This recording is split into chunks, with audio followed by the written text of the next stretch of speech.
નમસ્કાર. ચાલો આજે એક એવા સવાલ પર વાત કરીએ જે લગભગ દરેકના મનમાં ક્યારેક ને ક્યારેક તો આવે જ છે.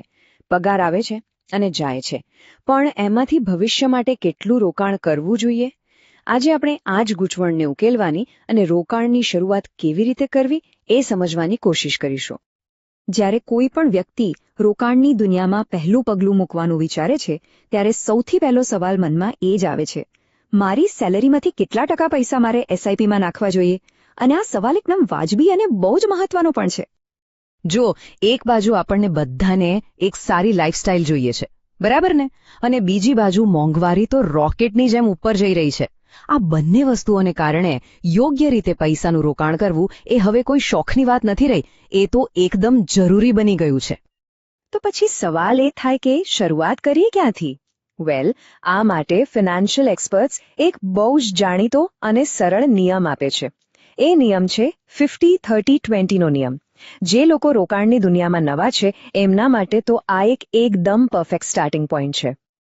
તો આ નિયમ છે શું? બહુ સિમ્પલ છે. એ કહે છે કે તમારી જે પણ આવક છે એને 3 મુખ્ય ભાગમાં વહેંચી દો. 50% તમારી જરૂરિયાતો માટે, 30% તમારી ઈચ્છાઓ એટલે કે શોખ માટે, અને બાકીના 20% સીધા જ બચત અને રોકાણ માટે. ચાલો આને થોડું વધુ ડિટેલમાં સમજીએ. આ 50% જરૂરિયાતો એટલે શું? તો કે એવા ખર્ચા જે કરવા જ પડે, જેમ કે ઘરનું ભાડું, ખાવા પીવાનો ખર્ચ, દવાઓ, કપડાં વગેરે. હવે વાત કરીએ 30%ની, એટલે કે ઈચ્છાઓ. આમાં શું આવે?